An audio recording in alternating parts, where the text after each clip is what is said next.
Hey guys, tonight we begin with the utterly questionable hygiene habits of the Victorian era. A time of top hats, corsets, and diseases with names that sound like rejected Harry Potter spells. So before you get comfortable, take a moment to like the video and subscribe, but only if you genuinely enjoy what I do here. And let me know in the comments where you're tuning in from and what time it is. It's always fascinating to see who's joining us from around the world. Now, dim the lights. Maybe turn on a fan asterisk for that soft background hum. And let's ease into tonight's journey together. You wake up to the gentle morning aroma of mold, stale air, and a distant whiff of manure from the street below. It's the Victorian era, which means your bedroom doubles as a fog chamber, and your mattress has more hay than a horse stable. You slept fully clothed, of course, not because you're cold, but because undressing daily feels like something only aristocrats or actors might do. Your sheets haven't been asterisk washed in months, but you comfort yourself knowing that neither have anyone else's. That itchy sensation on your shoulder, probably a flea or a spider or your imagination, which has learned to itch on cue. You sit up, stretch, and immediately inhale a cloud of cold dust. Your fireplace has been off all night, but soot is a constant companion, like a loyal dog, but less helpful and more respiratory. You glance in the mirror. Your hair resembles a bird's nest if the bird had rage issues and access to bacon grease. There's a asterisk picture of water on the washstand, covered with a thin film of mystery. You splash some on your face. It's cold enough to question your life's choices. Your skin tightens, your eyebrows freeze, and your paws, already struggling, wave the white flag. You reach for the towel. It's stiff, smells like last week's porridge, and might qualify as a blunt weapon. You pat yourself dry, which mostly means redistributing the dampness. Technically, you've washed. Spiritually, you feel like a slightly cleaner chimney asterisk sweep. Outside your window, the city groans to life. Horse hooves clop through excrement, slick streets. Chimney smoke curls lazily into already filthy skies. And someone down the lane is coughing up what you can only assume is a Victorian lung. You look down at your hands. The dirt under your fingernails has tenure. The ring of grime around your neck is no longer dirt. It's an accessory. And yet, you're ready to face the day. Because in this world, hygiene isn't about feeling fresh.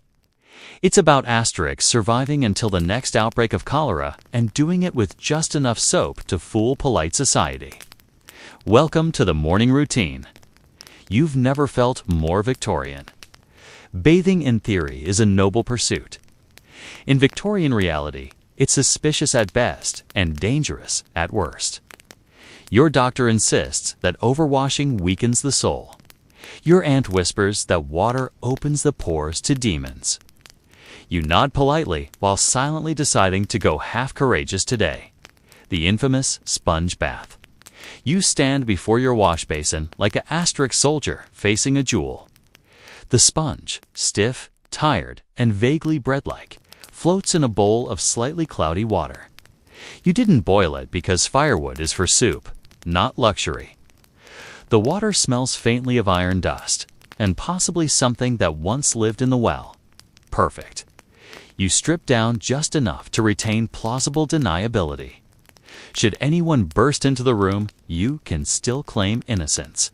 Nudity, after all, is a moral hazard. Cleanliness might be next to godliness, but your asterisk hedging your bets with modesty. You dab the sponge to your face. Cold, always cold. You gasp like a startled goose, then mutter something unholy. You wipe your neck, underarms, and maybe, if you're feeling daring, your shins. Anything beyond that is considered private property. The sponge begins to smell like you. You try to ignore it, but it's undeniably alive now, holding secrets and sins from previous scrubbings. You dip it again and wring it out with the resigned strength of someone who knows this is the best asterisk they'll feel all week. You avoid mirrors during the process, partially for modesty, mostly because you don't want to see what clean looks like. Besides, the lighting is dim and forgiving. A blessing in an era when pores are classified information. Your hair untouched. That's a separate battle. Shampoo isn't invented yet, and your one bottle of tonic smells like turpentine with lavender ambitions. You pretend it's fine. By the time you finish, your towel is just as damp as your dignity. You've managed to freshen up the way a cat might, hesitantly, selectively, and under emotional duress. Still, there's a vague sense of pride. You are, by 1850 standards, glowing. Not because you're clean, but because your skin is reacting to the sponge like it was sandpaper dipped in regret. Well done, you're ready to face society. At least until Thursday. Your hair is no longer hair. It's a biome. When you remove your nightcap, a desperate attempt to contain the beast overnight. You're greeted by something between an asterisk haystack and a low-level thundercloud. You consider brushing it, but your brush is made of boar bristles and judgment. It's also shared between your entire household, including your uncle, your cousin, and possibly the dog. You attempt to run your fingers through your locks. You get about 2 in before something catches, probably a louse or maybe an emotional memory. You pause, decide to go around it. This is Victorian diplomacy. Avoid direct confrontation with things that bite. You haven't shampooed in weeks, possibly months. That's not unusual. Shampoo is a foreign French concept at this point. It's literally imported and only used by the wealthiest or the most suspiciously clean. Your usual hair product is a dab of bear grease, or if you're feeling decadent, castor oil. Your scalp is hydrated in the way an old wooden floor is, shiny but full of secrets. Washing your hair is a production. First, you have to heat water over the fire for 45 minutes. Then, you have to find a bowl big enough to catch the runoff, but small enough not to look like you're performing sorcery. You kneel awkwardly over the basin, your neck screaming, your dignity evaporating. And someone inevitably knocks on the door because they need the room to peel turnips. If you're a man, you keep your hair shortish and plastered with paid because that's what's fashionable. If you're a woman, you twist it into a bun large enough to store secrets and hope no one asks how long it's been since it saw daylight. A curl here, a comb there, and a prayer to Saint Hygiene, patron of impossible expectations, and the lice. Ah, yes, your loyal companions. Everyone has them. They're the unofficial pets of the 1800s. You scratch, they scurry. It's a dance now. You even name one of them. Gerald, you gaze into the mirror. Your hair gleams, not with cleanliness, but with a haunted shimmer of oil, smoke, and societal denial. And you sigh, knowing this is as good as it gets. You are not dirty. You are Victorian clean. Your mouth is a time capsule, one filled with secrets, sugar, and probably an early-stage abscess. In the Victorian era, dental hygiene is less of a routine and more of a series of bad decisions stacked on top of inherited trauma.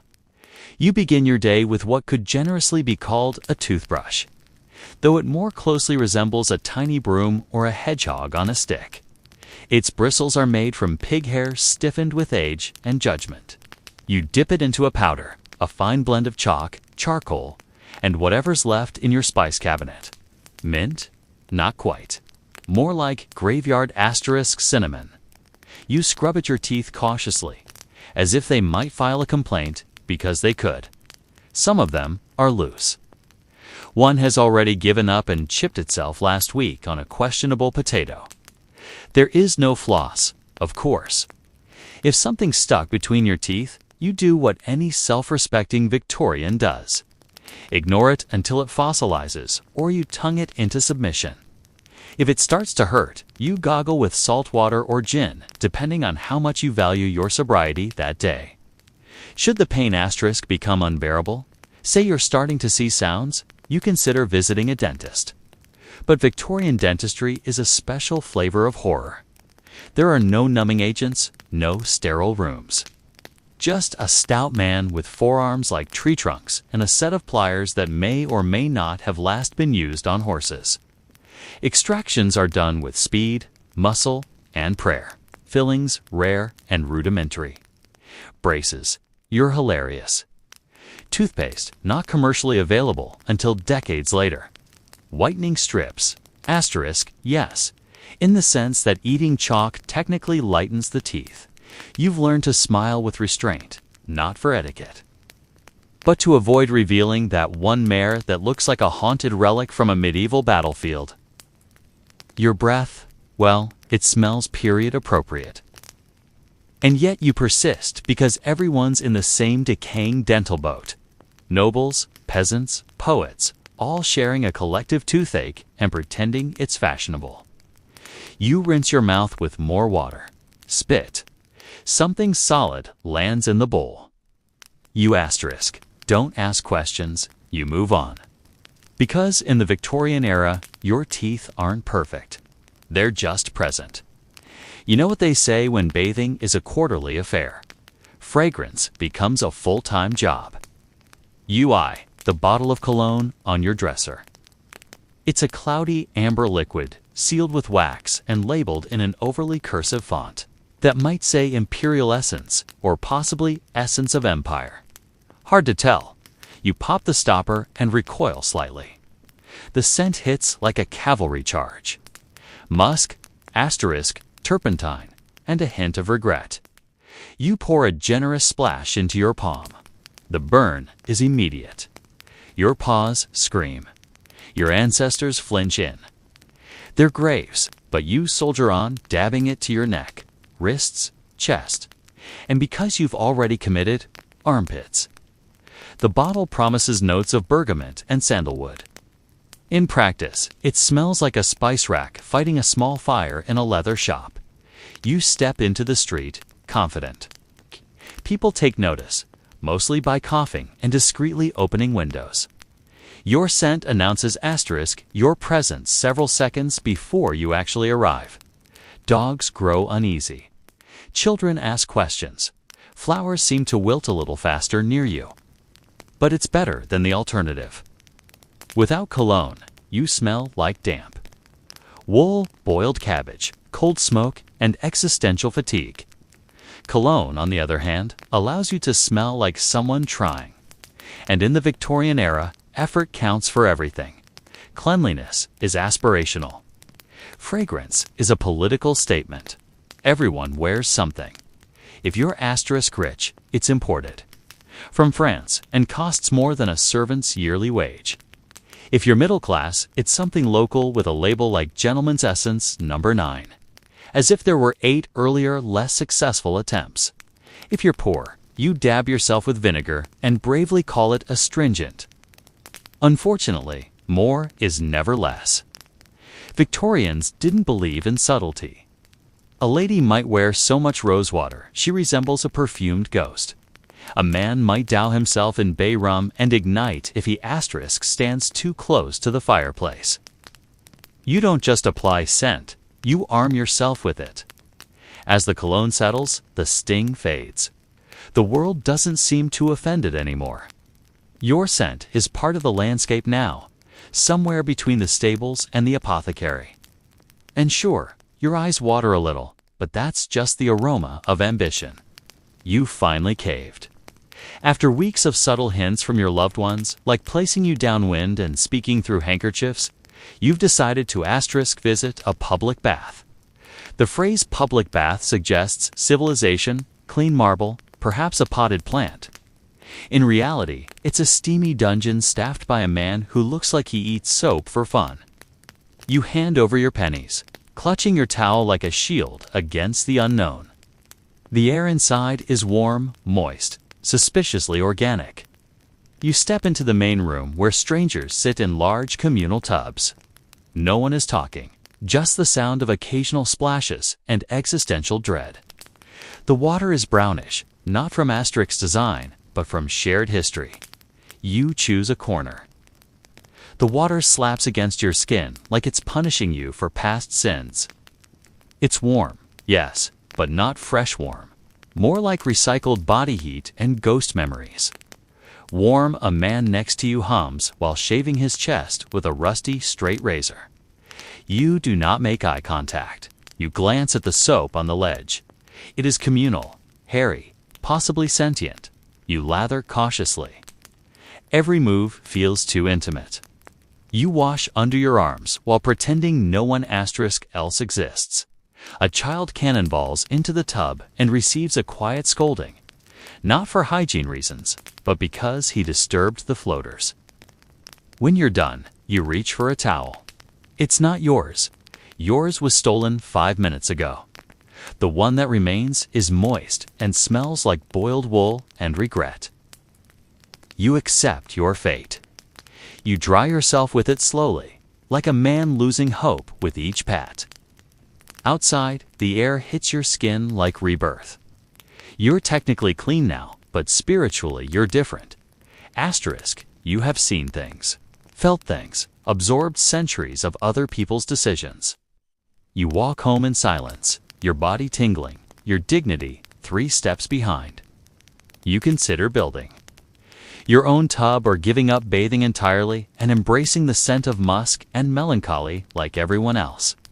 The public bath did its job. You are clean, but at what cost? Freshly bathed, or at least thoroughly stewed. You return home and reach for your clean clothes. You use the term loosely. Clean, in the Victorian sense, simply asterisk means hasn't been worn in the last 3 days and smells less like soup. You peel off your towel and brace yourself for the full Victorian layering experience. First up, the undergarments. They're white or were once possibly during the Crimean War. Now they exist in a permanent shade of laundry uncertainty. They are stiff, scratchy, and somehow smell faintly of chimney. You step into your drawers, which feel like sandpaper leggings with ambition. Then comes the undershirt, a heavy cotton garment that weighs roughly the same as a small child and will cling to your torso like a judgmental ghost for the next 12 hours. Next, socks. Wool, always wool, because nothing says cozy like foot-based humidity. You jam your feet in, navigating the ancient hole near the toe with the finesse of someone who has accepted defeat but still wants to keep their dignity. Now trousers. These are fresh, meaning someone else hasn't sat in them since Wednesday. You hold your breath and slide them on, hoping the buttons cooperate and the asterisk seams don't mutiny. They creak when you walk. You are wearing your pants into submission.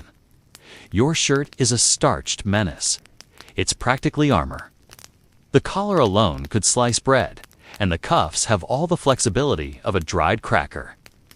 You button it up with the delicacy of a bomb technician. One wrong move and the fabric might. Retaliate, then the waistcoat, then the coat, then the cravat. You are now wearing 5 layers, none of which breathe. Your movement is limited to polite, nodding, asterisk, and small ceremonial gestures. You are not so much dressed as encased, and yet you are now presentable. By Victorian standards, you look respectable. Smell mostly tolerable, itch in at least 3 places. And your lungs are still working despite the tight cravat slowly reducing your blood flow to Victorian levels of productivity. You step out, ready to face the world. Uncomfortable? Yes. Unwashed? Not technically untouchable? Absolutely. But clean. Let's just say it's aspirational. There comes a time in asterisk every Victorian's day when nature calls and you, like everyone else, pretend not to hear it. Toilet is not a word one says out loud. It's whispered like a scandal or an inappropriate relative. The acceptable term is privy, which sounds just detached enough to imply the experience happens in some other reality. Behind a hedge, next to a goose, and nowhere near your delicate sensibilities. Your home has a chamber pot. You know this. You've seen it lurking under the bed like a porcelain asterisk demon. It's got floral patterns on the outside because nothing says romance like relieving yourself into something covered in violets. You stare at it. It stares back. You decide. Not yet. You consider the outdoor privy instead. It's out past the garden, which means a full expedition through mud, darkness, and the occasional catfight. The privy itself is a wooden box with a hole in it. There's no seat, existential no privacy than just you, facility, the wind, and your thoughts, asterisk, and the smell. Victorian plumbing is still mostly a philosophical debate. If you're lucky enough to have a flushing toilet, it's probably in a separate outbuilding and powered by sheer optimism. Most waste ends up in cesspools, which are emptied by the night soil men. Professionals who somehow sleep at night, despite their job description being both literal and horrifying. You try not to think about it. You try not to breathe through your nose. You hover above the seat like a startled goat. You regret asterisk every decision that led you to this moment. You finish quickly, efficiently, spiritually wounded.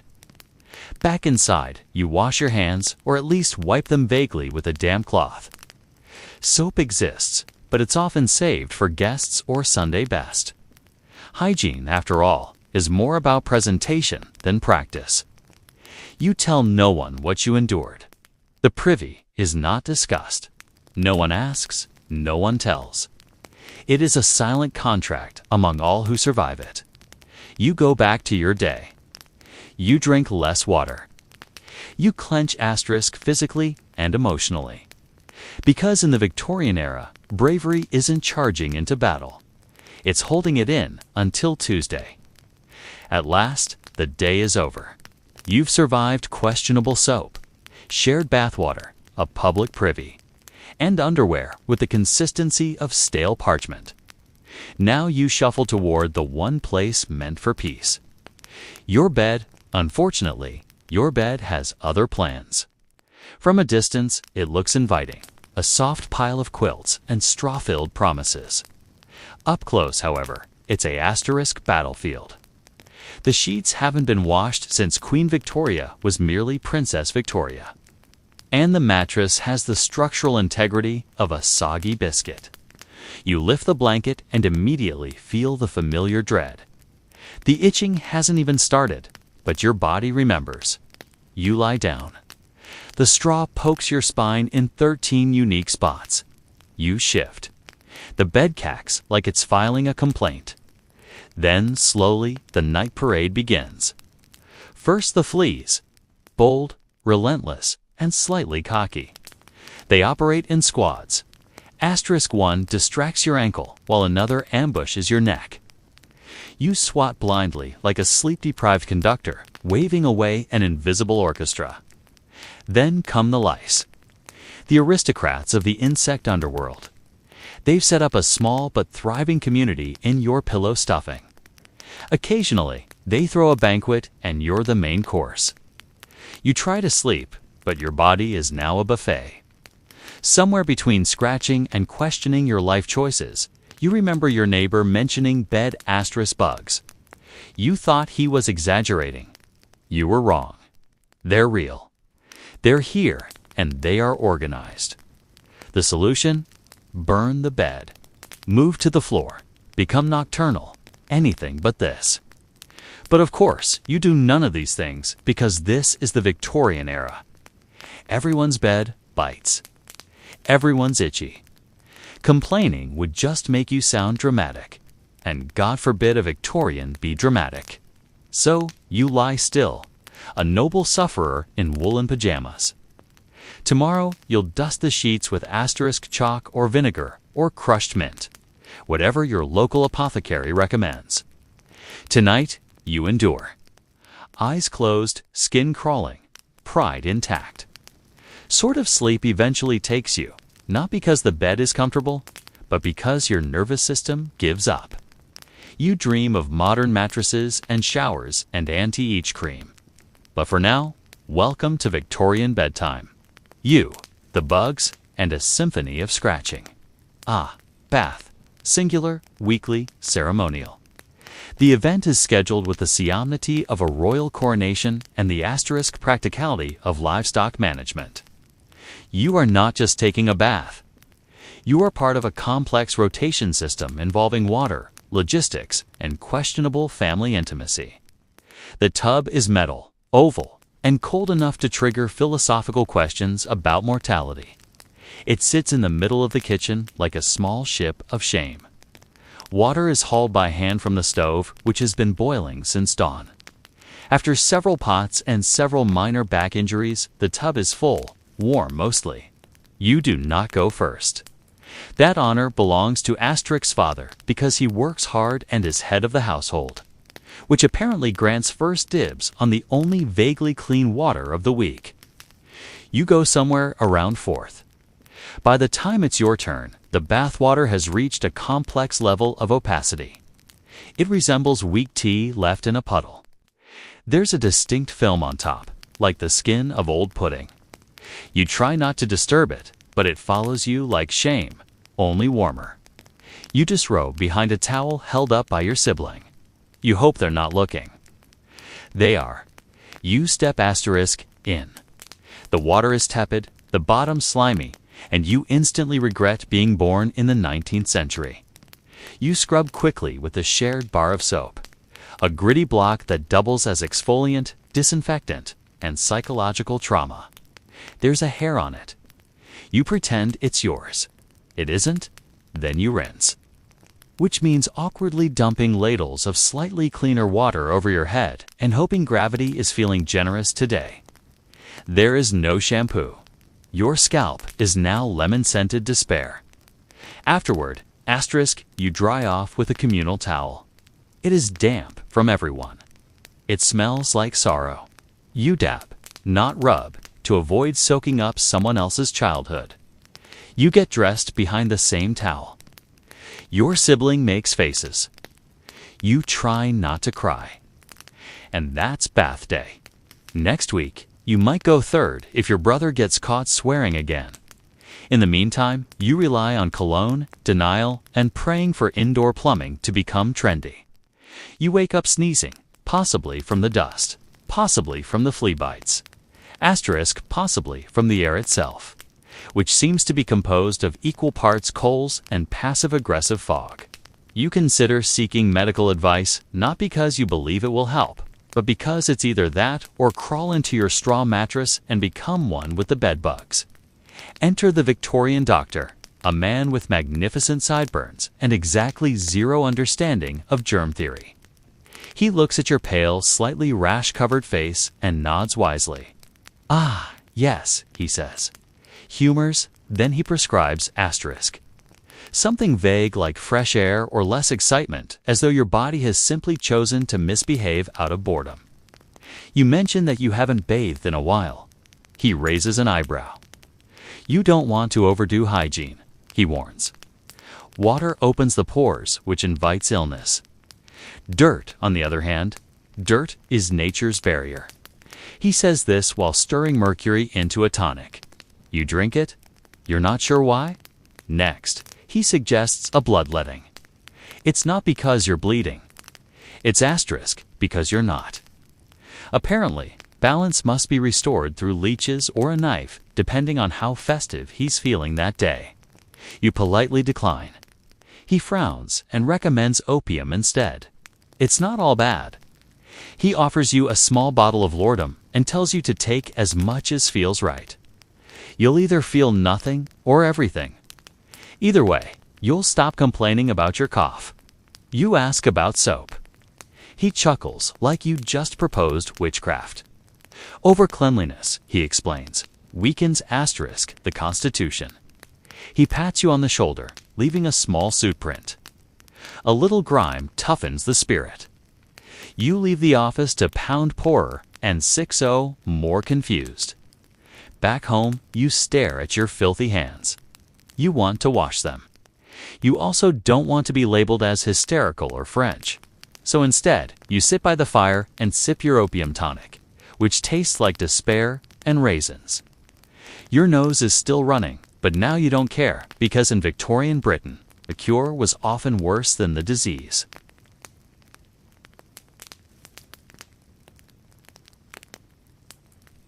But at least it came in a charming little bottle.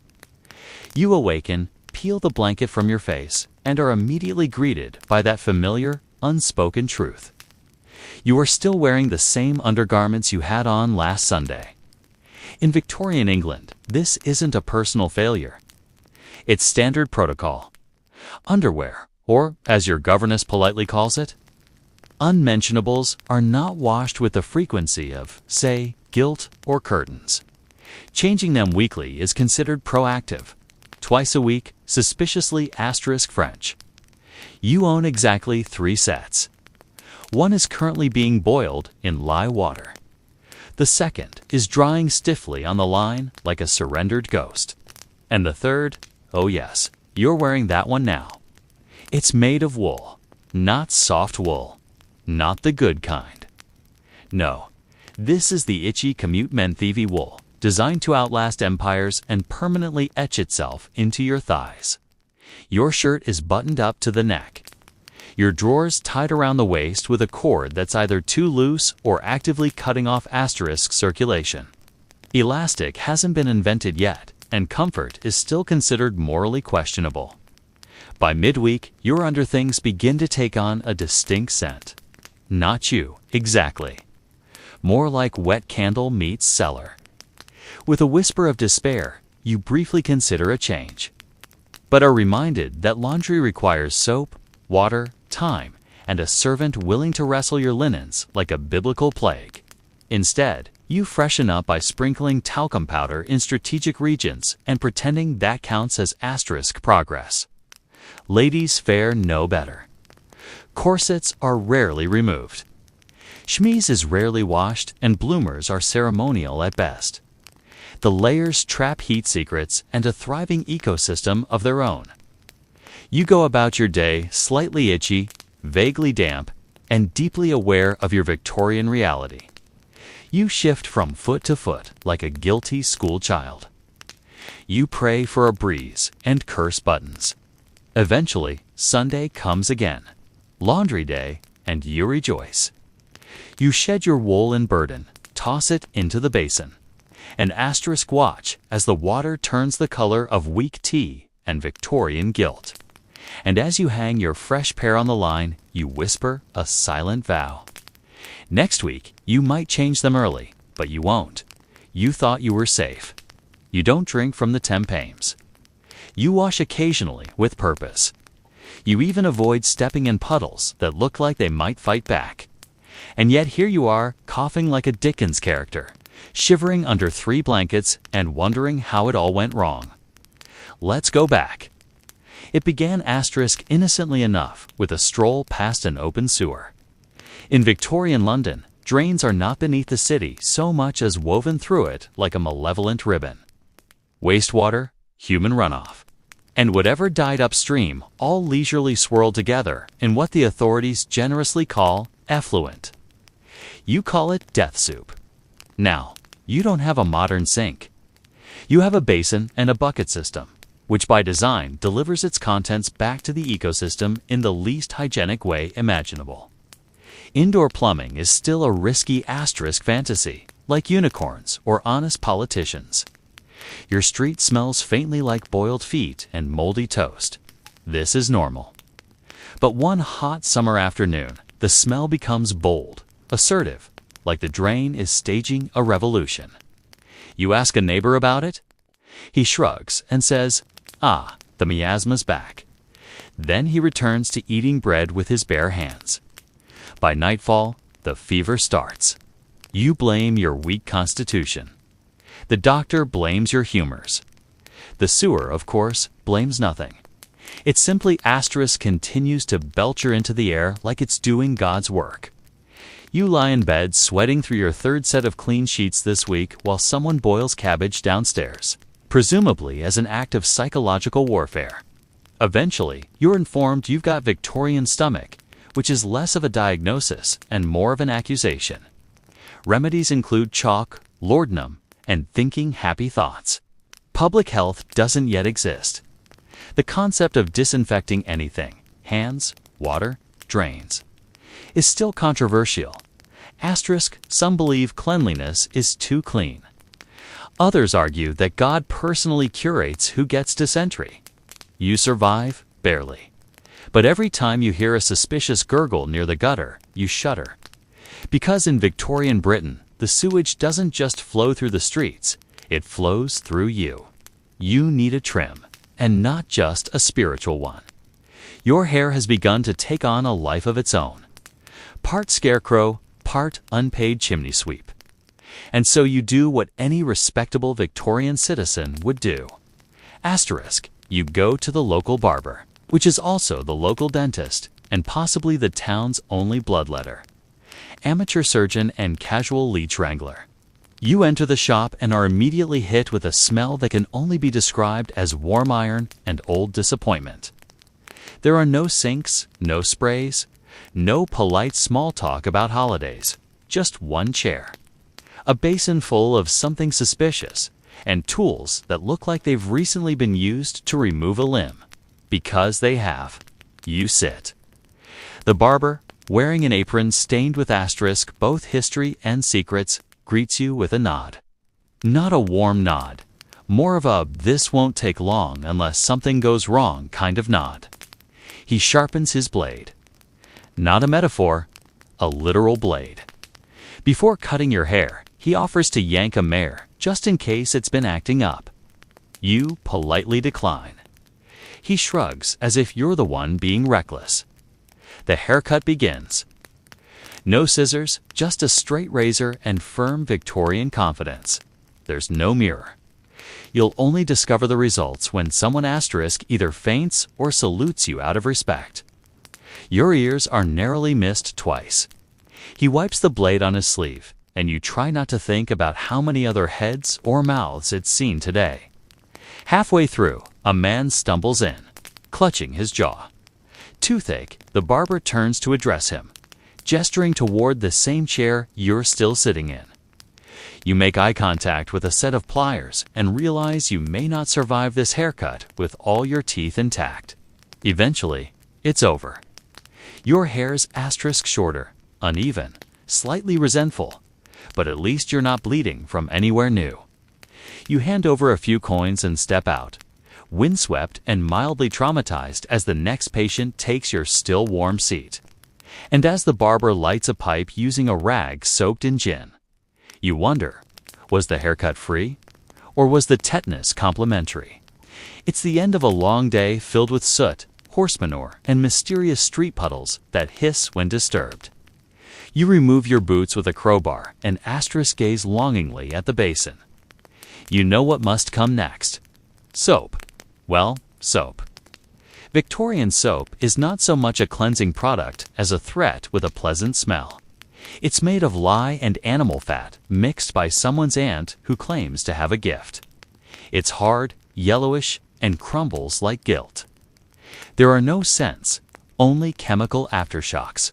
You pick it up. It stares back. The first touch on your skin feels like a warning. The second feels like penance. Your hands sting. Your face tightens like it's about to crack open asterisk and confess your sins. Still, you scrub.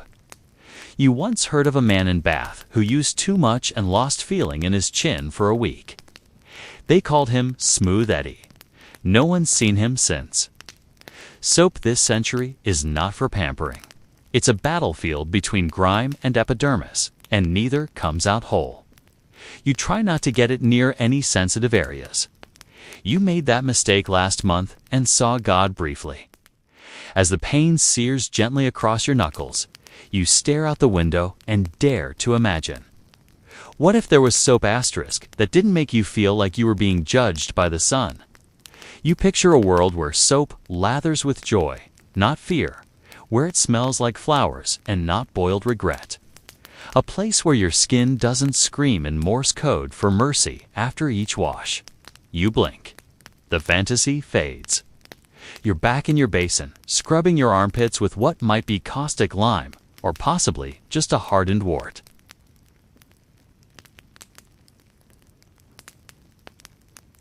The empire, amphitheaters rose like temples to brutality, where the masses gathered not for prayer, but for blood. The spectacle of gladiatorial combat was at once thrilling, horrifying, and deeply political. Gladiators themselves were asterisk paradoxes, despised as slaves and criminals, yet adored as heroes. Some were prisoners of war, others condemned men, and a few even volunteered, seeking glory or the promise of prize money. Once inside the arena, however, status outside mattered little. What counted was courage, endurance, and the ability to make a crowd roar. The Romans had no illusions about the violence. They craved it. The clash of steel, the gush of blood, and the moment when a beaten man awaited the crowd's verdict were the very heart of the experience. But gladiatorial games were never just about sport. They were instruments of power. Emperors and politicians sponsored games to win favor, presenting themselves as generous patrons who gave back to the people. When the emperor gestured for mercy or death, he was not only deciding a man's fate, he was reminding the crowd of his supreme authority. Even the ability to sway the audience's cry of "spare him" or "kill him" was a subtle lesson in collective submission. The people felt powerful, but the emperor's hand still made the final call. The scale of these events was staggering. Days-long festivals featured dozens of fights, beast hunts, executions, and staged reenactments of famous battles. Exotic animals, lions, tigers, elephants, even hippos were imported at immense cost, paraded before the people, and slaughtered for entertainment. Sometimes entire sets were constructed, forests, rivers, and fortresses built within the arena to stage epic spectacles. Rome prided itself on making fantasy into reality, no matter how bloody. For the audience, the arena was catharsis. In a world of poverty and inequality, citizens could revel in raw, unfiltered power. They could cheer for bravery, hiss at cowardice, and vent their frustrations in a collective frenzy. The games were cruel, but they were also unifying, binding Rome's fractured classes in a single shared spectacle. The Colosseum was more than stone arches and sand. It was a theater of control where bread filled the stomach and blood filled the imagination. If gladiators embodied blood and death, the Circus Maximus embodied speed and frenzy. This massive racehorse stretching nearly 600 meters was the beating heart of Roman entertainment long before the Colosseum dominated the skyline, seating more than 150,000 spectators. Some estimates push it even higher. The circus was where Rome came alive in a deafening roar of hooves, wheels, and voices. The main attraction was chariot racing, a sport so dangerous and addictive that it rivaled gladiatorial games in popularity. For teams, the Reds, Blues, Greens, and Whites competed with fanatical followings that would put modern sports clubs to shame. Citizens painted their homes in team colors, placed bets, and sometimes even rioted when results didn't go their way. These factions weren't just games of loyalty. They were political and social identities. To cheer for the Blues or Greens was to declare an allegiance that could spill into violence outside the circus walls. The races themselves were chaos on wheels. Teams of 2 or 4 horses pulled lightweight chariots around the central barrier, the spinner, for 7 laps. Crashes were inevitable, and the Latin word for them, nefaria, shipwrecks, captures just how catastrophic they could be. Horses trampled men, chariots splintered, and drivers risked being dragged to death by reins tied around their waists. The more spectacular the accident, the louder the crowd cheered. Romans craved danger almost as much as victory. But beneath the spectacle lay politics. Like gladiatorial games, chariot races were tools of imperial propaganda. Emperors sponsored races, sat in prominent seats, and ensured the people associated their reign with thrilling entertainment. Victories could be framed as divine favor. Losses blamed on rivals. When an emperor cheered alongside the people, it gave the illusion of unity. Even as the empire was deeply divided by wealth and class, the Circus Maximus also doubled as a space for public ceremony. Triumphs, religious festivals, and imperial announcements unfolded there, ensuring that entertainment and statecraft were seamlessly intertwined. the people might think they were attending for sport. But they were also being reminded subtly and not so subtly of Rome's grandeur and the emperor's generosity. For the poor, the circus was a place where they could forget hardship. For the elite, it was a stage to display influence. And for the emperors, it was one of the most effective tools of mass control ever invented. The dust, the sweat, and the thunder of hooves weren't just sport.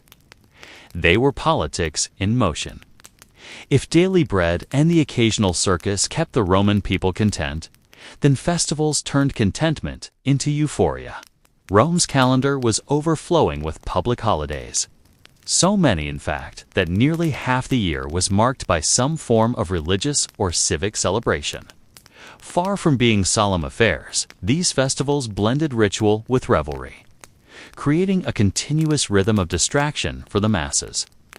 Saturnalia, perhaps the most famous, transformed the social order itself. Masters served slaves, gambling was permitted, and public drinking filled the streets with laughter and chaos. For a week, Rome pretended that hierarchy didn't exist, only for the old order to return even more firmly once the festival ended. Other festivals such as Lupercalia were wild fertility rites involving naked youths racing through the streets with whips, striking women who believed the blows promoted conception. To modernize, it may seem bizarre, but to Romans, it was sacred tradition wrapped in spectacle. Religious games like the Ludi Romani combined chariot races, theatrical performances, and gladiatorial combats, all dedicated to the gods. State-sponsored festivals reminded the people that their pleasures flowed directly from the empires, religious and political leadership. By blending piety with entertainment, emperors could claim divine sanction for their rule while keeping the crowd enthralled. What made festivals so effective as tools of control was their sheer abundance. While other civilizations might have reserved feasting and public games for rare occasions, Rome practically scheduled distraction. By the imperial period, the calendar was packed with over 100 days of games and festivals each year. Imagine living in a world where nearly every third day offered a reason to skip work, gather with neighbors, and indulge in collective amusement. The psychological effect was profound. Festivals offered a release valve for the frustrations of poverty and inequality. They blurred the boundaries between classes, if only temporarily, as senators, merchants, and beggars all filled the same crowded spaces. The poor could forget hunger, the rich could parade their generosity, and the emperor could bask in the cheers of a grateful crowd. Festivals weren't just celebrations. They were orchestrated illusions of unity. They reminded Romans not only of the gods above, but also of the empire's vast resources and the ruler who made such abundance possible. In this way, joy itself became political theater, and the empire learned that laughter and ritual could be as effective as legions in maintaining order. Every loaf of bread handed out, every race at the circus, and every gladiator match in the Colosseum carried a message. The emperor provides, the emperor protects, and the emperor deserves loyalty. Roman entertainment was never mere leisure. It was propaganda wrapped in spectacle. From the very beginning, rulers understood this. Julius Caesar, keenly aware of public opinion, staged games that bankrupted him but won him the hearts of the people. You aren't sure anymore? A cousin once told you about French soap. Supposedly, it's soft, creamy, and doesn't strip the soul from your body. But she also believes in ghosts and drinks perfume, so you remain skeptical.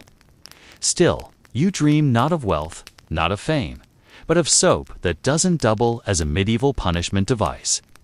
Until then, you'll keep scrubbing, wincing, and praying to the gods of glycerin. Because in Victorian England, cleanliness isn't next to godliness. It's just closer to danger. Imagine living in the bustling heart of Rome, where the streets are noisy, cramped, and often filthy. Life for the majority of citizens, the plebeians, was far from glamorous. Many lived in crowded apartment blocks called incel with little ventilation, unreliable water, and the constant threat of fire. Food was expensive, work unstable, and the difference between the rich and poor was staggering. In such a volatile environment, anger could boil over into riots at any moment. The emperors knew this, and they devised a deceptively simple way to keep the masses quiet. Give them cheap bread to asterisk, fill their bellies and grand entertainment to distract their minds. This was the political genius behind the phrase panems, bread, and circuses. It wasn't charity. It wasn't kindness. It was strategy. By distributing grain at subsidized prices, or sometimes for free, Roman rulers bought loyalty.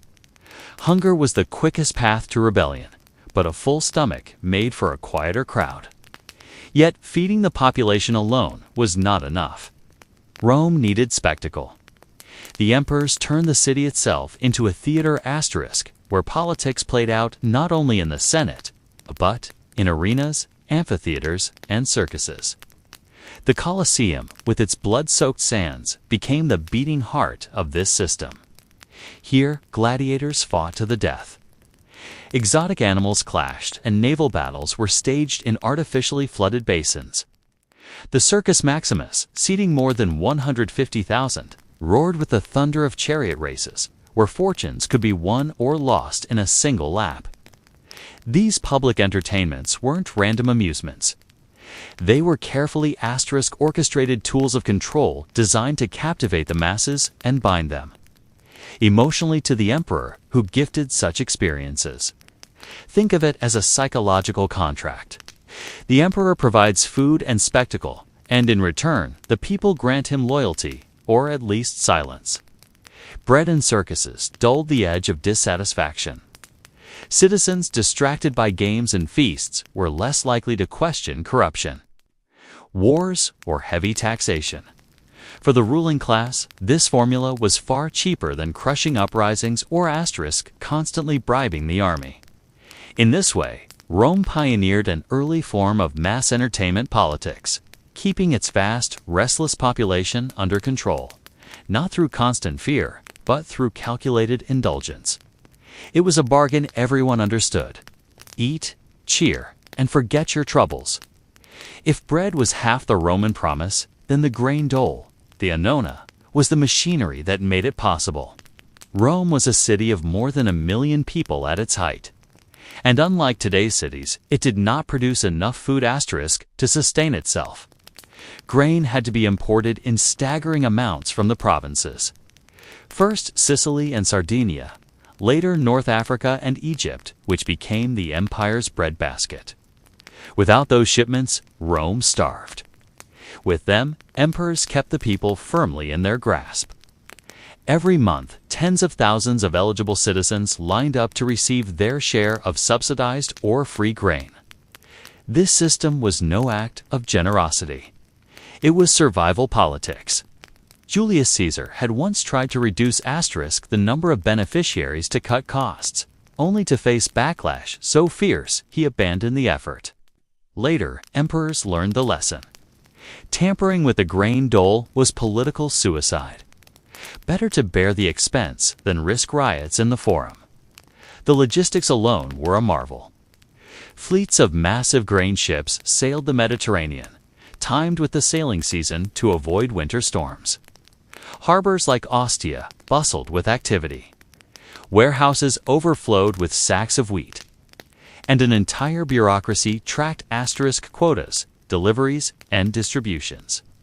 The Roman state had essentially built a supply chain empire within an empire.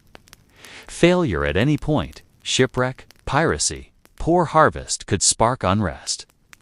Emperors took this so seriously that some even built granaries to stockpile reserves against famine. For the people, the grain was more than food. It was a visible reminder of Rome's wealth and their place in it. To stand in line and receive grain stamped with the emperor's mark was to feel part of something larger, part of a city whose rulers provided. It blurred the line between necessity and gratitude. The dole kept you alive, but it also bound you psychologically to the hand that fed you. And yet there was an unspoken truth. This bread was not meant to elevate the poor or give them dignity. It was meant to pacify them, to transform hunger into dility. Rome had learned long before that revolutions are not born from the well-fed. They are born from the starving. And so the grain dole became the empire's safety valve, releasing asterisk pressure before discontent could explode. While the poor of Rome queued for their grain ration, the wealthy dined like gods. Roman banquets convivia were not simply meals. They were performances of power, wealth, and cultural sophistication. To be invited to a senator's or equestrian's banquet was to step into a world of dazzling abundance, where food itself became a stage for politics and prestige. Guests reclined on couches arranged around low tables, following the Greek custom. Slaves hurried about asterisk with silver trays, pouring wine, wiping hands, or even holding sandals. The air was thick with the aromas of roasted meats, exotic spices, and incense. Musicians and dancers provided entertainment between courses, while poets and philosophers might be summoned to declaim verses or debate ideas, giving the evening an intellectual gloss. The food, however, was the true spectacle. Wealthy Romans prided themselves on serving rare and extravagant dishes that ordinary citizens could scarcely imagine. Asterisk, peacock tongues, flamingo brains, stuffed dormice, and delicacies imported from the farthest reaches of the empire graced the tables. The rarer and stranger the food, the greater the prestige. Apicius, the legendary gourmet, once squandered a fortune on such pursuits, proving that in Rome, indulgence could be its own kind of madness. But banquets were more than gluttony. They were political currency. A successful feast built alliances, displayed a host's resources, and humiliated rivals. Senators might use asterisk banquets to court votes or reward loyalty. Ambitious men ensured their hospitality was whispered about the next day in the forum. Even emperors understood the power of the banquet. Augustus held modest but frequent dinners to appear approachable, while Nero reveled in debauchery, making feasting itself a tool of propaganda. Not everyone was impressed. Sadists, like Juvenal, mocked the decadence of the elite, contrasting their golden platters with the cracked bowls of the poor. Moralists complained that Rome had lost asterisk the simple virtues of its ancestors, trading discipline for excess. But the allure of the banquet was irresistible. To recline amid friends and rivals, drinking Fernian wine, and watching gladiators or acrobats perform between courses was to taste the empire's grandeur on your tongue. These banquets did not feed the masses, nor were they meant to. They fed ambition, ego, and political survival. Where bread pacified the poor, feasts fortified the powerful. Together they formed two halves of asterisk Rome's great performance. One to soothe the belly, the other to dazzle the imagination. If bread fed the body, the arena fed the soul, though with violence, not nourishment.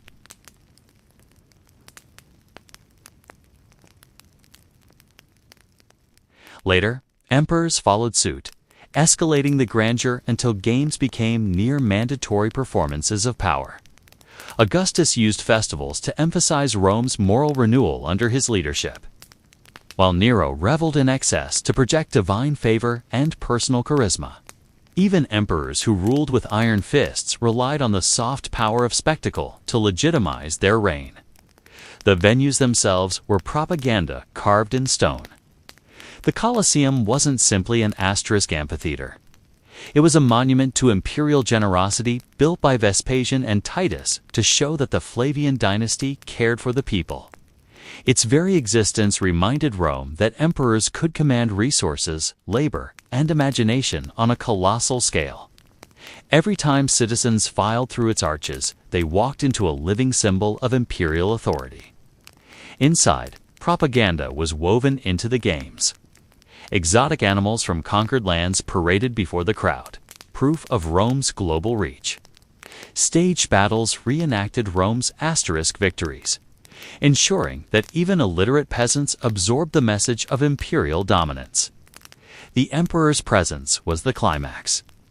Seated in a special box, he was visible to tens of thousands, elevated both physically and symbolically above the masses. When he raised or lowered his hand to decide a gladiator's fate, it wasn't just about mercy or cruelty. It was a demonstration that life and death itself rested in his command. Even the sense of participation was manipulated. The crowd might cheer, boo, or demand asterisk mercy, but the emperor ultimately had the last word. This gave citizens the illusion of influence while reinforcing the reality of hierarchy. In essence, spectacles taught Romans to equate their well-being with the emperor's goodwill, ensuring loyalty without the constant need for force. Propaganda worked because it was entertaining. Citizens came for blood, laughter, and thrills, and left with reinforced faith in imperial power. Through spectacle, Rome perfected a political trick still used in every age. Asterisk, keep the people dazzled, and they'll forget the chains that bind them. Not everyone in Rome was dazzled by the bread and circuses. Even as crowds cheered in the Colosseum or celebrated during Saturnalia, critics were raising sharp voices against the excess. To some, the endless feasts, races, and spectacles were not signs of Roman greatness, but of moral decay and dangerous dependency. Writers like Juvenal satirized the public's obsession with entertainment, coining the very phrase pan senses as an asterisk critique. He lamented that citizens had traded political engagement for cheap food and shallow thrills, caring little for liberty as long as they were fed and amused. To him, Rome's people had become spectators instead of citizens, surrendering their role in governance to chase after handouts and distractions. Moralists like Seneca echoed this disdain. The Stoic philosopher condemned the bloodlust of the arena, arguing that watching men slaughter each other corrupted the soul. Others worried that asterisk constant indulgence weakened Rome's military spirit, turning once disciplined farmers and soldiers into lazy dependents, waiting for their next rationale or race.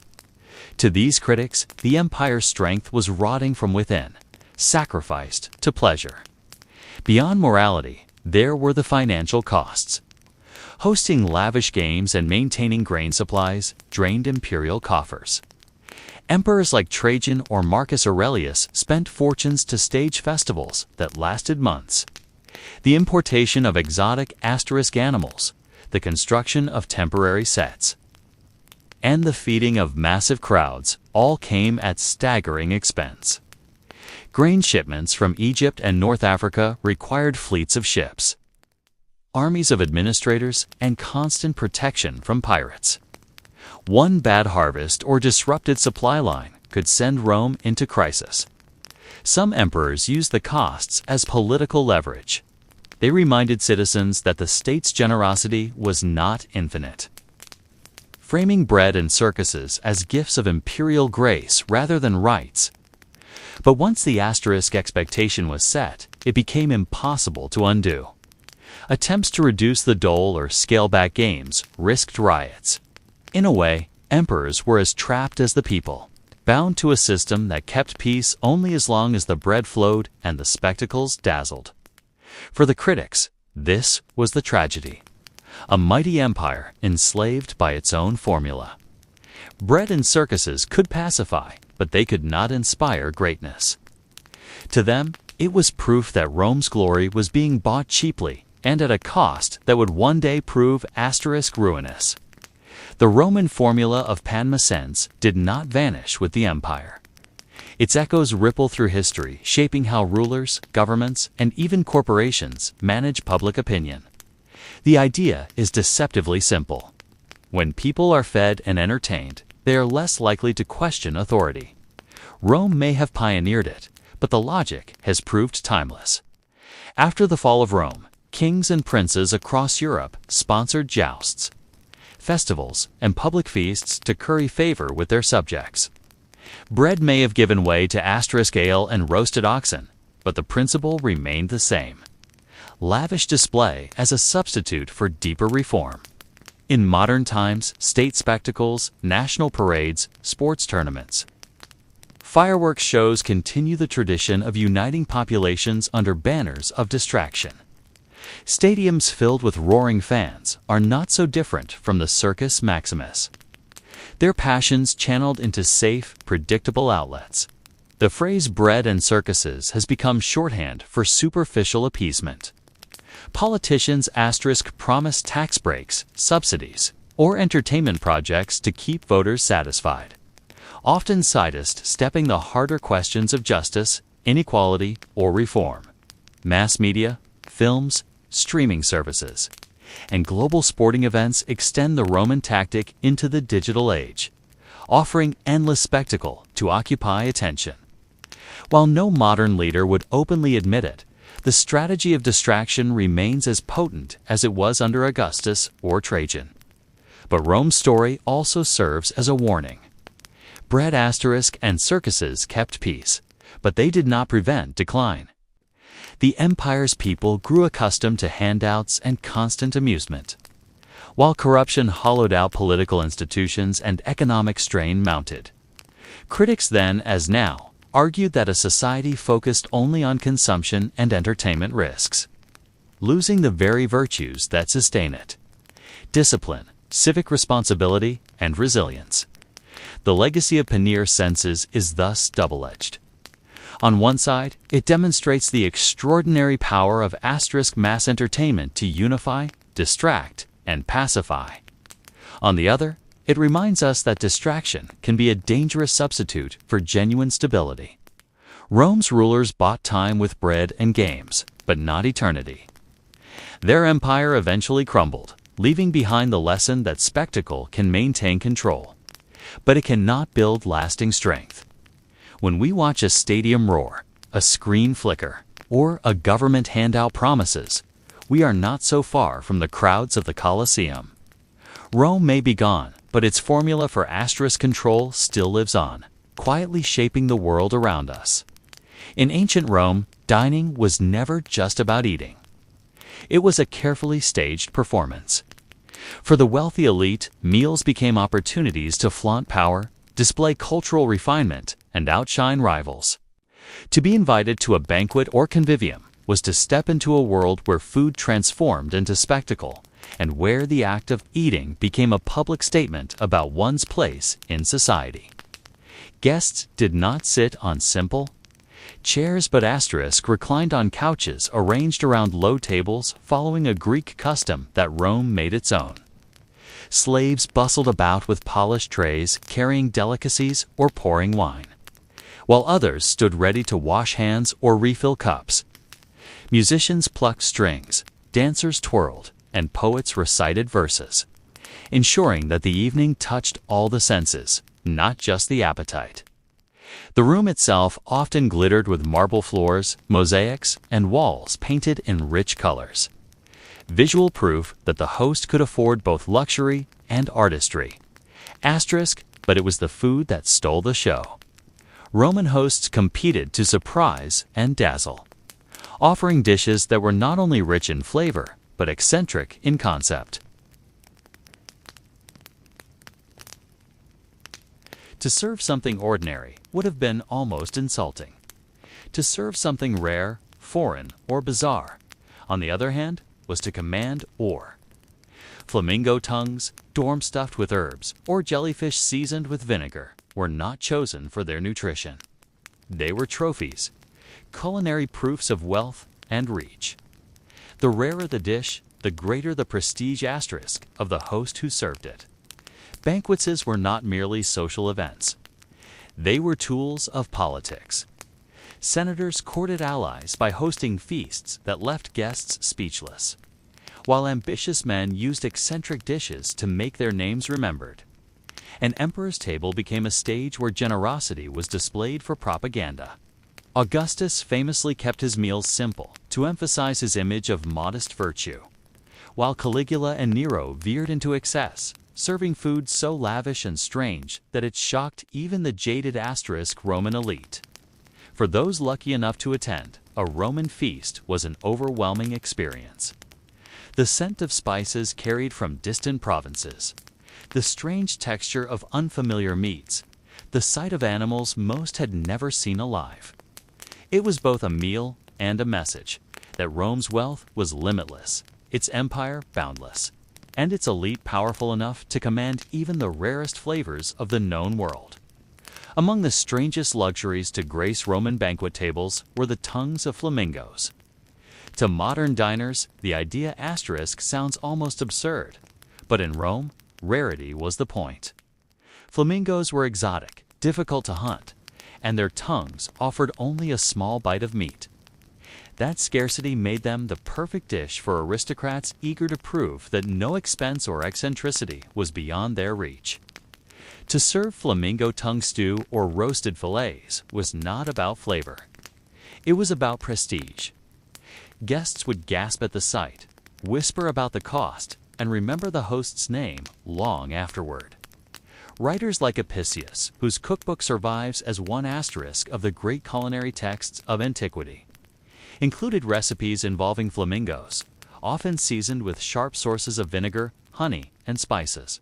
The emphasis was never on simplicity, but on transformation, turning the unfamiliar into something extraordinary. Flamingo tongues became a canvas on which Roman chefs painted with flavors imported from across the empire. Peacock dishes carried a similar weight of spectacle. The bird itself was rare and dazzling, a living symbol of majesty. At banquets, cooks sometimes served whole roasted peacocks with feathers reattached to create a theatrical centerpiece. But for those chasing extremes, it was the brains that mattered. Like flamingo tongues, peacock brains were valued for being delicate, elusive, and almost comically impractical. To kill a majestic bird for the sake of a spoonful of brain meat was the height of Roman eccentricity, and therefore the height of Roman elite dining. These dishes reveal how Roman dining culture equated extravagance with power. It wasn't enough to serve lamb, pork, or even fish, all common enough for any wealthy household. True status came from presenting foods that defied normality, that seemed impossible to acquire. In this sense, flamingo tongues and peacock brains were less about feeding the stomach and more about feeding the ego. Not everyone admired such excess. Sadists, like Juvenal, mocked Rome's obsession with bizarre dishes, painting elites as wasteful fools, more concerned with flaunting luxury than with taste or morality. Yet the popularity of these foods, endured precisely because of their ability to shock and impress. For Roman nobles, a banquet without surprise was a wasted opportunity. And few surprises carried more weight than telling your guests with a casual smile that tonight's delicacy had once sung over marshes or strutted through palace gardens. If one dish symbolizes the eccentric extravagance of Roman dining, it is the dormouse.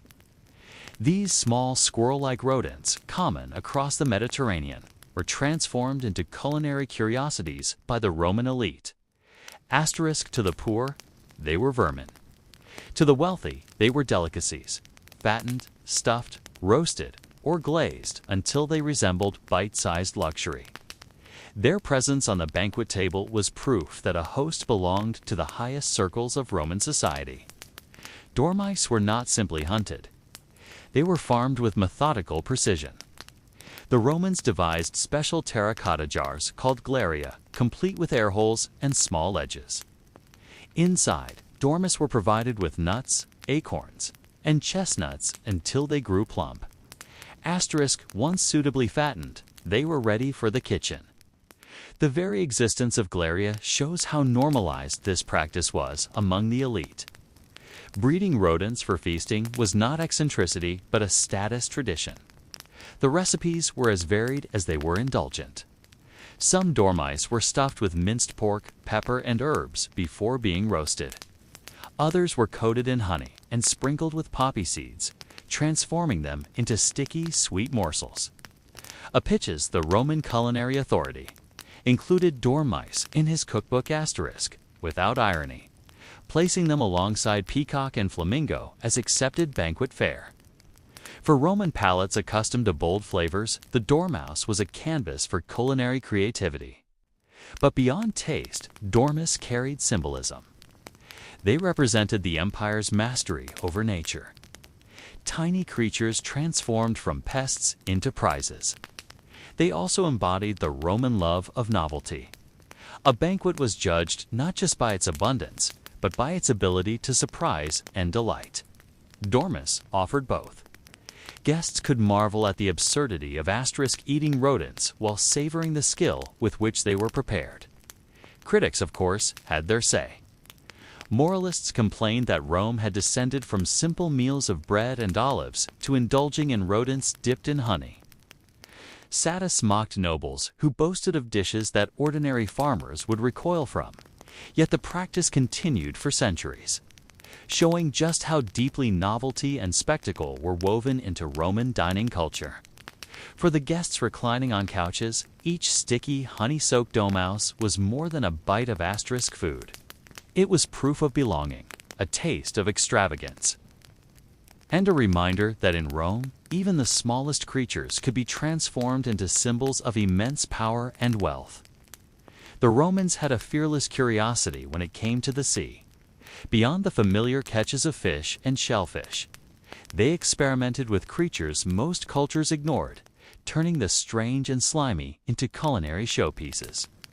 Among the oddest of these were jellyfish and sea urchins. Dishes that today might raise eyebrows, but which in Rome symbolized refinement, daring, and a palate unafraid of novelty.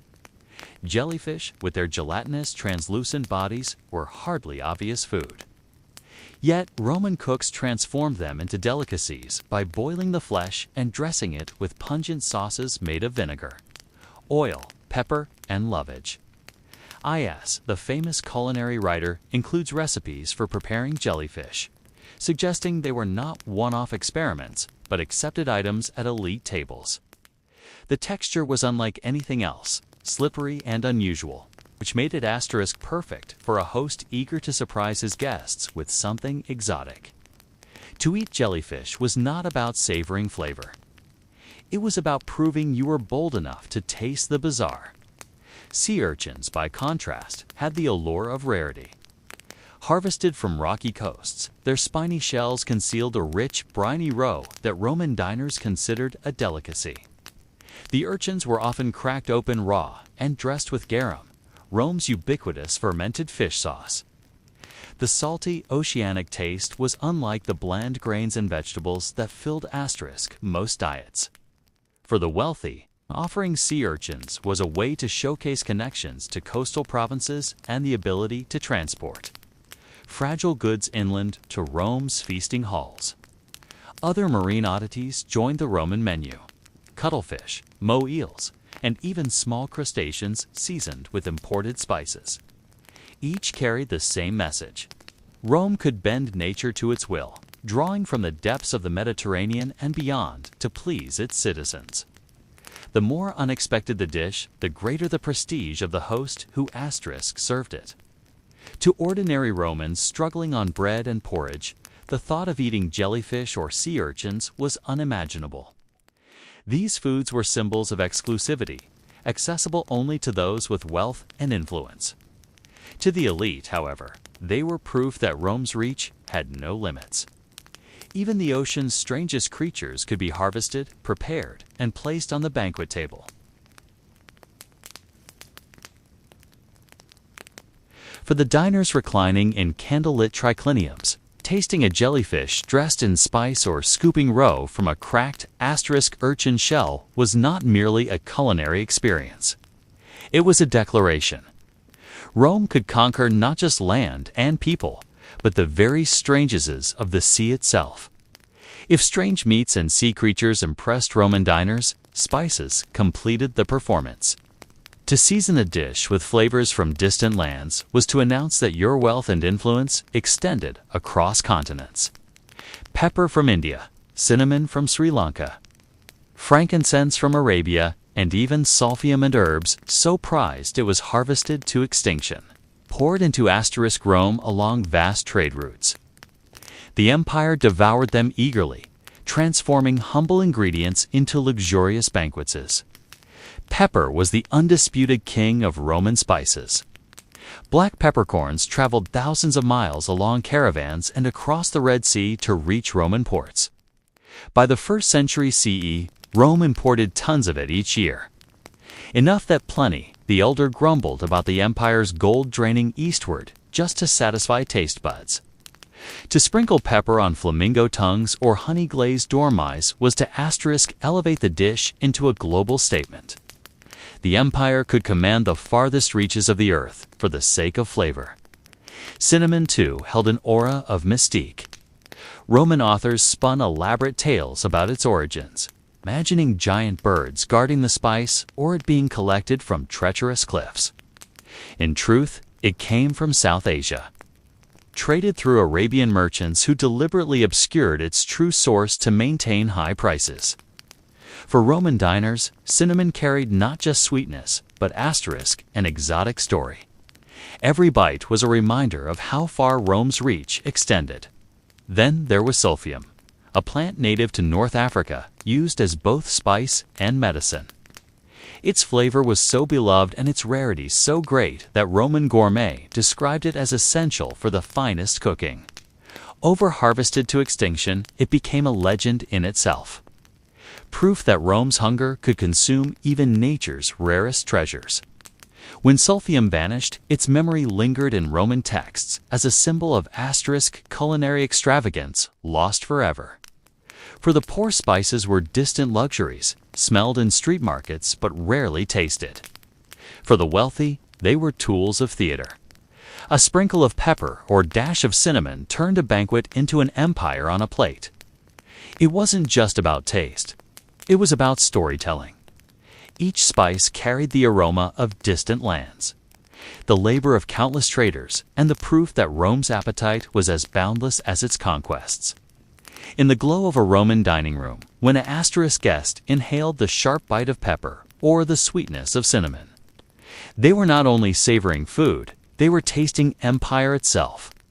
For Romans, food was never just about flavor. It was a performance, and presentation was the stage. Hosts didn't want their guests to merely eat. They wanted them to marvel, to gossip, to remember the spectacle long after the last bite. The art of serving dishes theatrically was as important as the ingredients themselves. And in this, Roman cooks became masters of culinary drama. One favored trick was disguise. A dish might look like one thing, but reveal itself to be another. Apicius, the celebrated Roman gourmand, described recipes where fish was shaped to resemble birds, or where pastries concealed meats within. A platter of eggs might arrive at the table only for guests to discover they were filled with spiced meats or honey custard. These illusions delighted audiences, transforming meals into games of wit and surprise. Whole animals were also paraded out for shock value. Peacocks roasted with their feathers reattached, shimmered in candlelight, turning dinner into a vision of exotic majesty. Pigs were stuffed with sausages and smaller animals so that when carved open, they seemed to give birth to an endless stream of meats. In one famous account, a host served an enormous boar with baskets of live thrushes hidden inside. When cut, the birds flew out into the dining room, a living explosion of wealth and absurdity. Even the arrangement of colors and textures mattered. Bright sources of saffron, garum, and wine added vivid contrasts. Silver platters and gilded cups reflected torchlight, making each dish sparkle. Slaves poured wine from ornate amphorae, while musicians struck chords to highlight the unveiling of the next course. Every detail was designed to blur the line between banquet and theater. These acts of culinary pageantry weren't random. They carried social weight. A host who astonished his guests proved not just his wealth, but his creativity and sophistication. To dine at such a table was to participate in a kind of ritual, one that reinforced bonds of loyalty, admiration, and political favor. Eating became a performance of belonging to Rome's elite. For critics, the showmanship bordered on madness. Moralists mocked nobles who spent fortunes on meals designed to amuse more than nourish. Yet for centuries, Romans embraced this theatrical dining, seeing in it a reflection of their empire itself, bold, extravagant, and determined to astonish the world. At an asterisk Roman feast, the taste mattered, but the gasp of wonder mattered more. To modern diners, desserts often complete a meal. For the Romans, however, sweetness was not confined to the end. It was scattered throughout their banquets, mingling with savory courses in ways that might surprise us today. Honey was the backbone of Roman indulgence, the only real sweetener available before sugar arrived centuries later. Sticky, golden, and versatile, it found its way into sauces for meat, glazes for roasted dormice, and syrups asterisk for pastries. A Roman feast without honey would have been unthinkable. Roman cooks loved pairing sweetness with contrast. Fish might be drizzled with honey-based sauces, while vegetables like carrots or parsnips could be candied into unexpected treats. Poppy seeds, dates, and figs often accompanied honey, adding texture and richness. The combination of sweet and savory shocked foreign visitors, but delighted Roman palates, who viewed such mixtures as signs of culinary sophistication. The stranger the asterisk pairing, the more impressive the host. Pastries, too, had their place. Layers of thin dough stuffed with nuts and drenched in honey-foreshadowed desserts still found around the Mediterranean today. Cheesecakes, sweetened curdled milk dishes, and fruit tarts made appearances at elite tables. Even street vendors offered simple honey cakes, proof that sweetness, while often a luxury, trickled down to the common people in simpler forms. Wine also played a role in Rome's indulgent approach to sweetness. Rarely drunk asterisk plain, it was often mixed with honey to create mulsum, a sweet spiced drink served at the beginning of meals. Spiced wines with cinnamon or cloves further blurred the line between drink and dessert. To sip such concoctions was to taste the wealth of Rome's trade routes distilled into a single cup. Yet, as with other Roman delicacies, sweetness had symbolic weight. Honeyed dishes represented abundance and prosperity, a signal that a host's resources were overflowing. At Saturnalia, the great winter festival, asterisk honey cakes and figs were exchanged as gifts, embodying goodwill and shared indulgence. The elite, however, took the symbolism further, turning every sugary bite into proof of their ability to command luxury. Critics often sneered at this indulgence, arguing that Romans had lost their ancestral simplicity. Still, the fascination with sweetness endured, woven into rituals of both dining and celebration. For the elite reclining at banquets, each honey-soaked morsel was more than a taste. It was a declaration of wealth, refinement, asterisk, and Rome's endless appetite for pleasure. Not everyone in Rome applauded the endless parade of flamingo tongues, honeyed dormice, and gilded pastries. While the elite reclined in their triciniums, feasting on extravagance, sadists and philosophers sharpened their pens. To them, exotic foods were not symbols of greatness, but symptoms of decadence, proof that Rome had strayed from the virtues that built its empire. Juvenal, the biting sadist, mocked his contemporaries for caring more about peacock dishes than about politics.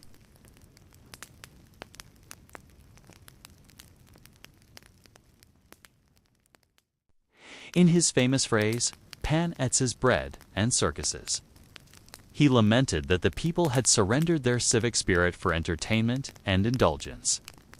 To him, a society dazzled by flamingo tongues had lost its dignity.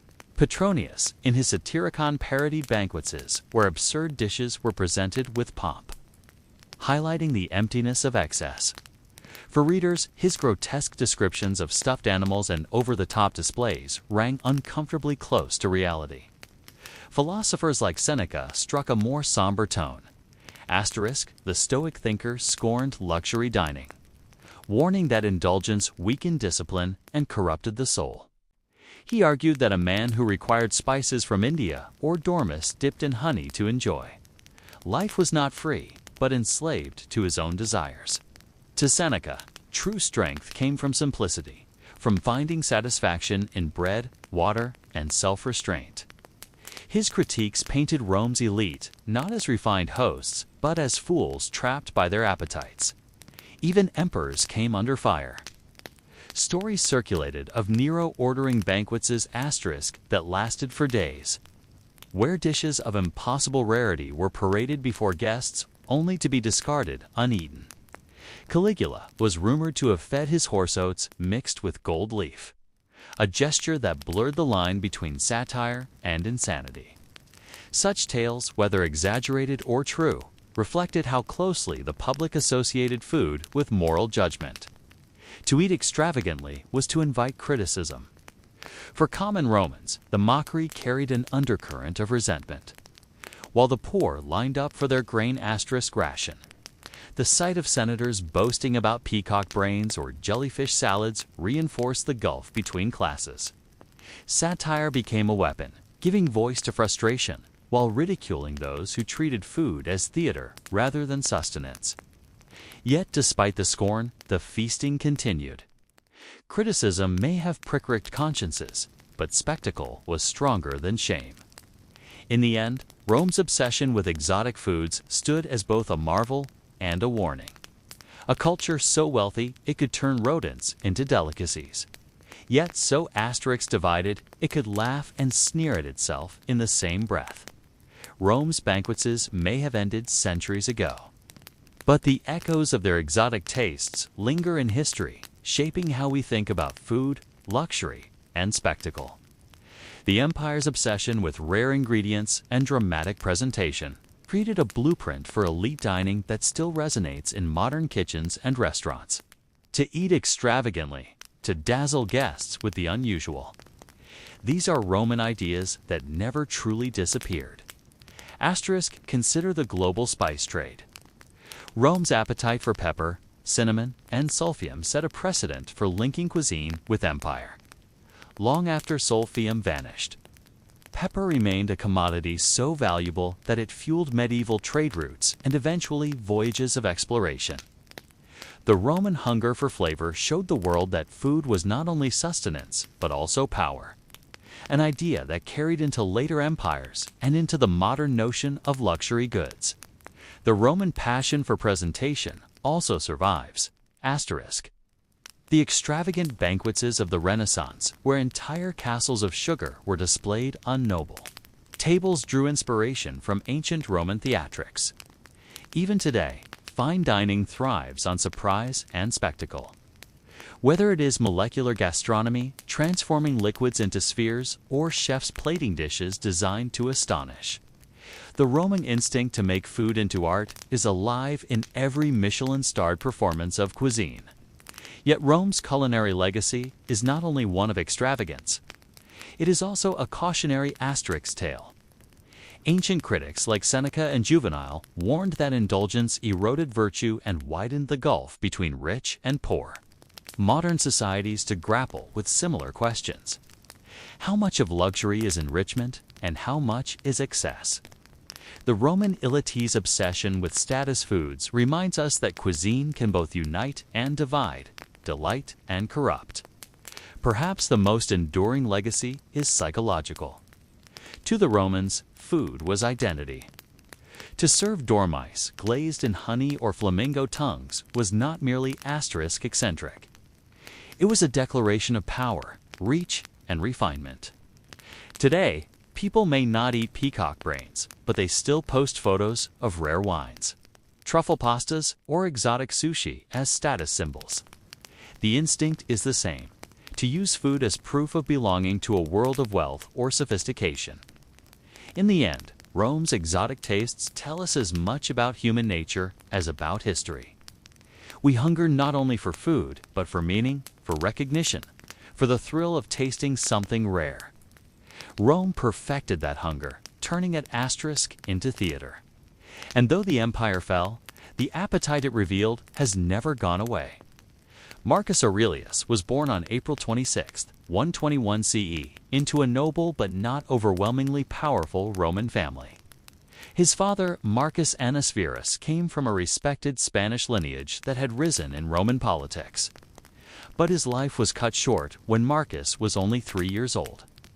This early loss left the boy in the care of his mother, Dacia Lucilla, a wealthy woman of strong character, and his grandfather, who guided his upbringing with the seriousness befitting Rome's aristocracy. From the very beginning, Marcus was immersed in an environment that combined privilege with responsibility. What set Marcus apart, even as a child, was his temperament. While other boys chased games in the streets, Marcus preferred quiet contemplation. He was drawn to philosophy at an unusually young age, adopting a seriousness beyond his years. Emperor Hadrian, an admirer of intellectual talent, took notice of the boy. Observing his calm demeanor and sharp mind, Hadrian began to call him Verissimus, the most truthful, a name that captured the integrity and gravity that Marcus would carry throughout his life. As a teenager, Marcus was introduced to Stoicism, the philosophy that would shape his destiny. He embraced its emphasis on self-control, reason, and acceptance of fate.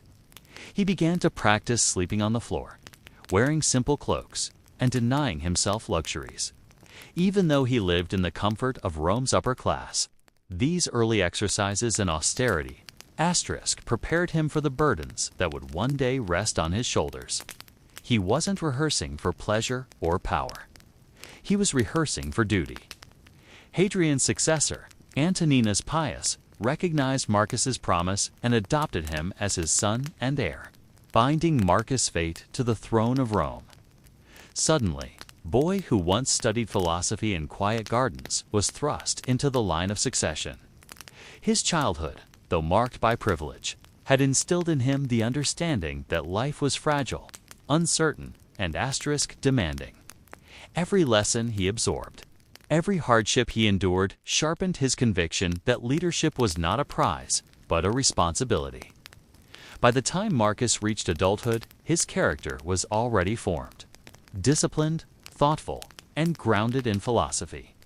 He was no ordinary youth of Rome, chasing pleasure and spectacle. He was from the very beginning a boy destined for duty, a philosopher in the making who would one day rule the greatest empire in the world. When Emperor Hadrian's health began to fail, he searched for a successor who could secure the empire's future. His choice fell not directly on Marcus Aurelius, who was still a boy, but on Antoninus Pius, a steady and reliable senator. Yet Hadrian added a condition. Antoninus must adopt Marcus and another youth, Lucius Verus, as his heirs. In that moment, Marcus's life path was sealed. He would not simply be a philosopher. He was destined to rule. Antoninus Pius became both father and mentor to Marcus, shaping him into an emperor in waiting. Known for his mild character and careful governance, Antoninus offered Marcus a model of restraint and duty. Instead of plunging into wars or lavish spectacles, Antoninus ruled with quiet diligence, and Marcus absorbed every lesson. This was the kind of emperor stoicism demanded: calm, patient, and deeply conscious of responsibility. Yet being heir to the empire was not without pressure. Marcus was pulled between two worlds: the disciplined aesthetic life of philosophy and the glittering, often corrupt world of imperial politics. Senators flattered him, courtiers observed him, and the eyes of Rome weighed on his every gesture. Still, he held fast to his studies. Tutors in rhetoric and philosophy trained him. But it was the Stoics, Epictetus, and his successors who truly shaped his inner compass. He learned that power is fleeting, that fortune is unstable, and that a man must govern himself before he can govern others.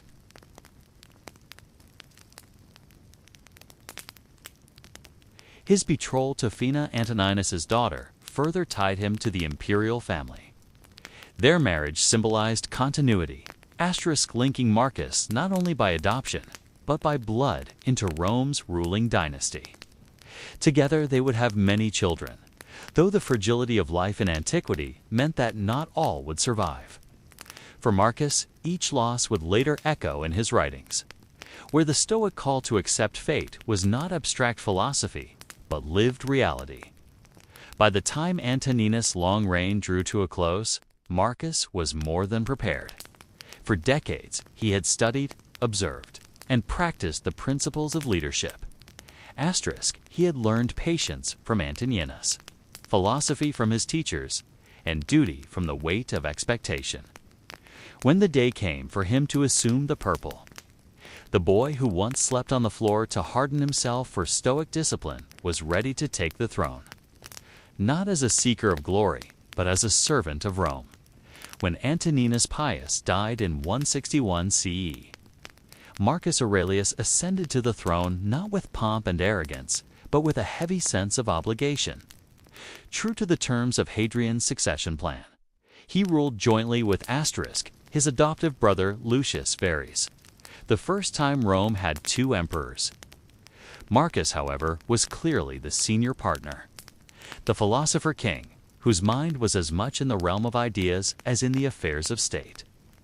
Unlike many of his predecessors, Marcus had no thirst for luxury or conquest. He viewed imperial power through the lens of Stoicism as a duty, not a prize. To him, the throne was an opportunity to live his philosophy on the grandest stage possible. Do not waste the remainder of your life, he would later write in Meditations, wondering what others think of you.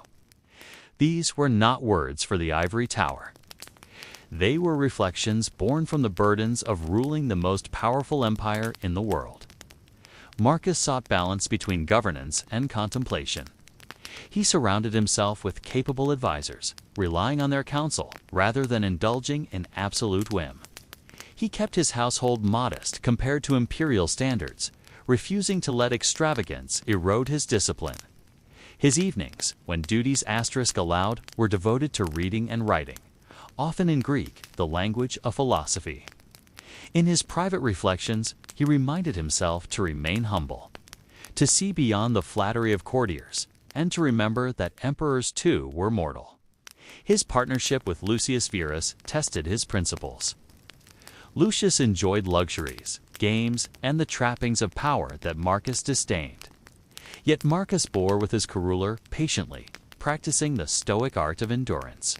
Even when Lucius faltered in his responsibilities, Marcus did not openly condemn him, preferring harmony over discord.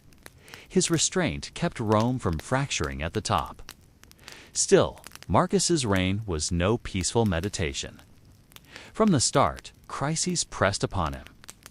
Wars in the east, threats along the Danube, and plagues that devastated the population. But it was precisely in these moments that Marcus's philosophy proved most vital.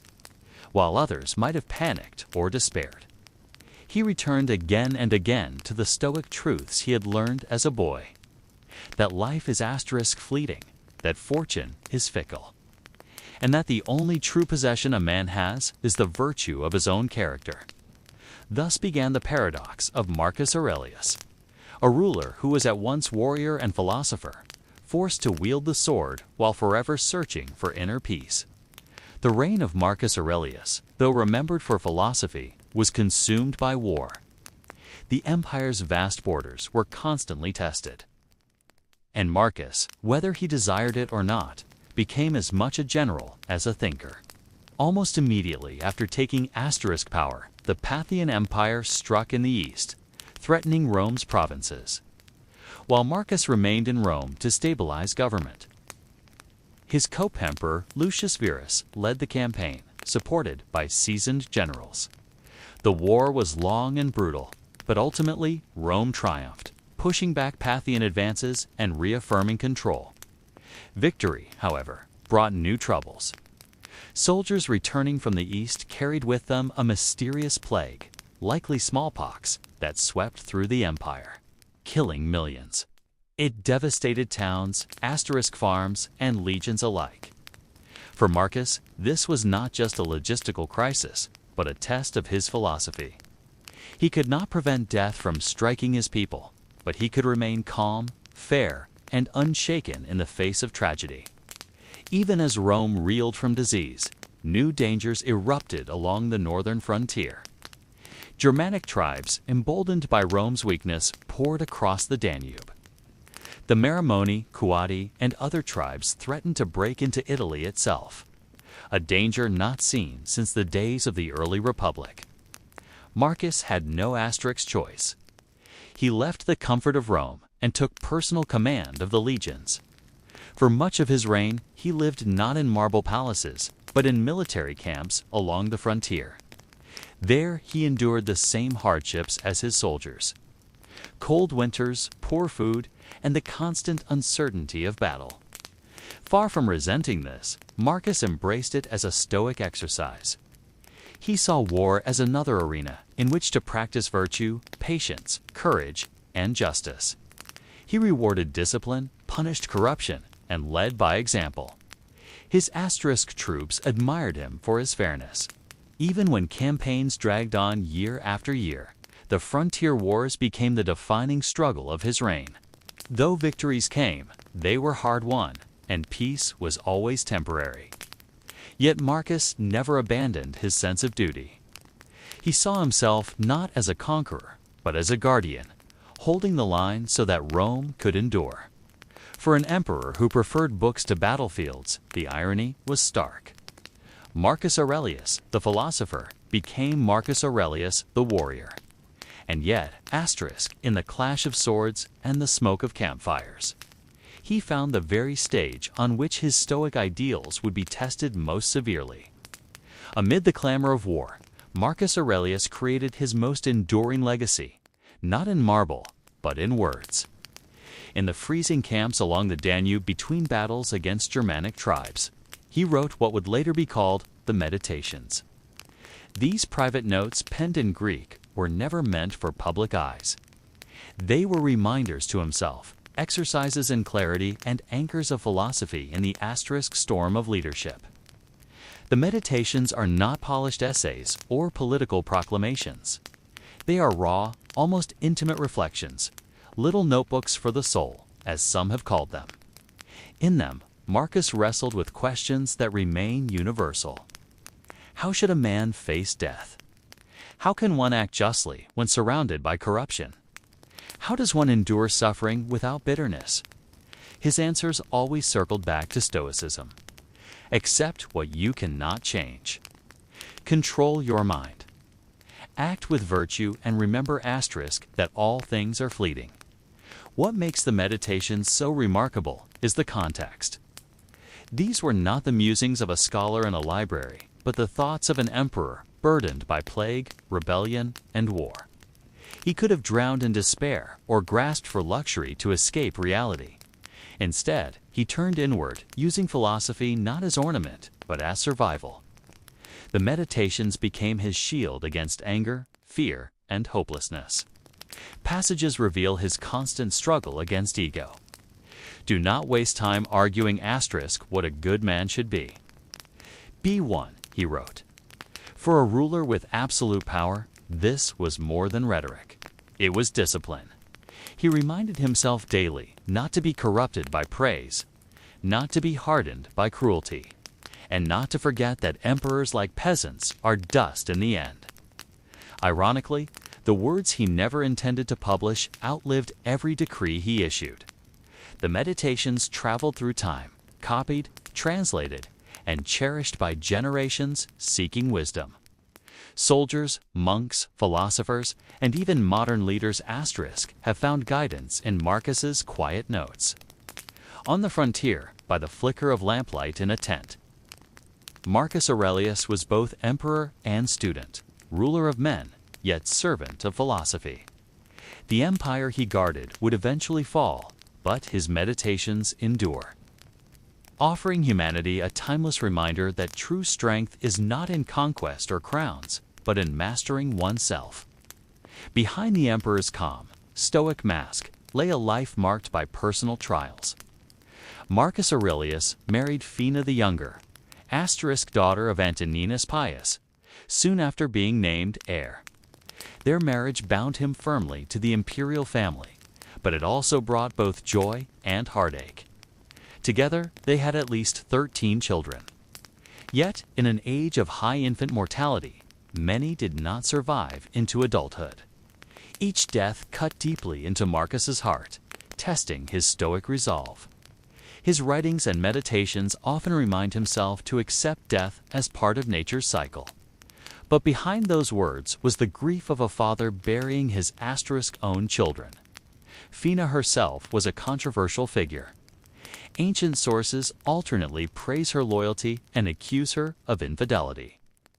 Gossip whispered through Rome that she consorted with gladiators or soldiers, rumors likely fueled by her independence and visibility as empress. Marcus, however, never allowed such stories to shake his devotion. He honored her with titles, traveled with her on campaign, and upon her death in 175 CE, he deified her, an unmistakable sign of his affection and respect.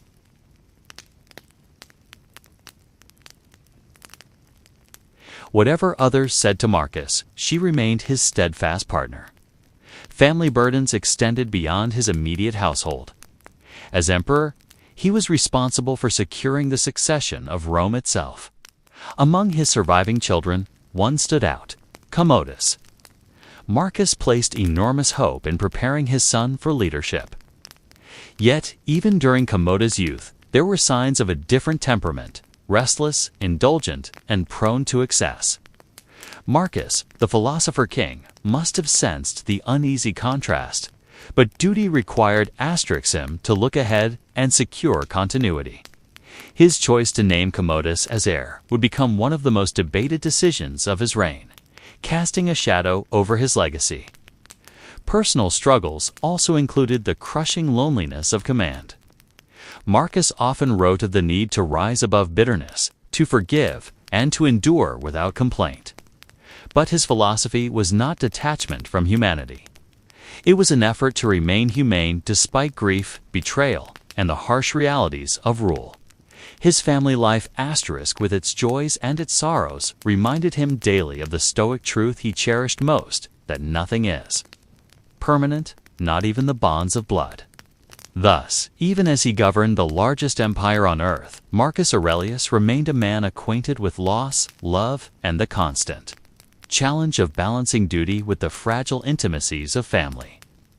No emperor chooses the crises of his reign, and for Marcus Aurelius, they arrived in relentless succession. The Antonine Plague, which swept across the empire beginning in the late 160s CE, was among the deadliest in Roman history. Likely smallpox, it spread with terrifying speed, carried home by soldiers returning from the Pantheon campaign. Cities emptied, farms lay, and legions weakened as disease cut through every class of society. At its height, the plague may have killed millions, nearly a tenth of the empire's population. For Marcus, this was not just a logistical nightmare, but a moral test. How could he hold together a people ravaged by fear and loss? He turned to the Stoic principles that had guided him since youth. Accept what cannot be controlled and act justly with what remains. He organized relief where possible, supported orphans of plague victims, and tried to keep the economy functioning despite the collapse of manpower. Unlike rulers who might have hidden from the suffering, Marcus stayed visible, sharing in the hardships of his people and refusing to let despair define his reign. Yet plague was not his only trial. In 175 CE, while Marcus was still struggling to hold the northern frontier, a revolt erupted closer to home. Avidius Cassius, governor of Syria and a respected general, declared himself emperor after receiving false reports that Marcus had died. The rebellion spread quickly across the eastern provinces, threatening to fracture the empire at its core. Marcus's response was measured, almost astonishingly calm. He did not lash out with vengeance, but prepared to march east, ready to negotiate if bloodshed could be avoided. Fortune intervened before confrontation was necessary. Cassius was assassinated by his own officers after only a few months of rebellion. When Marcus arrived, instead of punishing Caesar's supporters, he pardoned many of them, seeking reconciliation rather than revenge. It was a striking contrast to emperors who used rebellion as an excuse for purges. These twin crises, plague and revolt, revealed the heart of Marcus Aurelius's rule. He was not a conqueror hungry for glory, nor a tyrant eager for cruelty. He was a ruler who endured, who sought stability in chaos, and who believed that the truest strength lay not in destroying enemies, but in governing oneself with wisdom and restraint. By the late 170 CE, Marcus Aurelius was an emperor, worn down by years of war, plague, and sorrow. His body, once hardened by stoic discipline, and the rigors of military campaigns, began to show the strain. The harsh winters along the Danube, the endless travel, and the grief of losing children had left him frail. Yet, even as his strength declined, his sense of duty did not. He continued to lead armies against the Germanic tribes, refusing to abandon the frontier to chaos. The Marco-Momanic Wars dragged on, testing Rome's endurance. Victories came, but never decisively enough to end the conflict. Marcus envisioned stabilizing the Danube frontier permanently by annexing new provinces, ensuring Rome's security for generations. But the constant drain of men and resources, worsened by the plague's devastation, made his ambitions increasingly difficult. Even so, he pressed forward, believing that his personal presence was essential to maintaining the morale of both his troops and his people. Physically weakened, Marcus leaned more heavily on philosophy. His meditations during these years often reflect on mortality with increasing urgency. He reminded himself that death is natural, that every man, emperor, or slave must yield to time. "You could leave life right now," he wrote, a sober acknowledgement that his days were numbered. Yet rather than despair, he sought clarity. If life was fleeting, then every action must be guided by justice and virtue, not by fear. His family life added further weight to his declining years. Commodus, his only surviving son, was growing into manhood. But his temperament alarmed many. Where Marcus was disciplined, Commodus was indulgent. Where Marcus sought wisdom, Commodus craved pleasure. The emperor knew that succession could not be left to chance. And despite doubts, he named Commodus his heir. It was a decision born not of confidence, but of necessity. Rome needed continuity even if its next ruler lacked his father's restraint. By 180 CE, Marcus was visibly fading. His face, once calm but firm, was now gaunt, and his health deteriorated rapidly as he campaigned in present-day Austria. Yet he remained with his soldiers to the end, refusing to abandon the frontier. He had spent his reign enduring crisis with patience. And now, as his strength declined, he prepared to face the final crisis of every man, the inevitability of death. In March of 180 CE, while still on campaign near Vindobona, modern Vienna, or possibly Sirmium in the Balkans, Marcus Aurelius's long endurance finally ended. Stricken with illness, likely the lingering Antonine plague, he summoned his advisors and, above all, his son Commodus. The philosopher-emperor, who had carried the burdens of empire for nearly 2 decades, prepared himself for death with the same calm he had brought to life. For Marcus, dying was not a tragedy, but a natural act, the final harmony in nature's rhythm. Ancient sources tell us he faced his end with serenity. He is said to have consoled his weeping soldiers by reminding them that death comes to all, emperor or commoner alike. For a man who had spent years meditating on mortality, the moment was not unexpected, but accepted. His final words, though reported in different forms, capture his lifelong devotion to philosophy, urging Commodus to remember the responsibilities of rule and reminding those around him that virtue, not power, defines a man. With his passing, Rome lost more than an emperor. It lost the embodiment of a rare ideal. Marcus Aurelius had lived not as a tyrant, but as a servant of duty. He was a ruler who endured plague, rebellion, and endless war, yet never allowed cruelty or vanity to govern his choices. His reign was not marked by conquest or spectacle, but by perseverance, holding the empire together when it could easily have fractured. His death, however, also marked a turning point.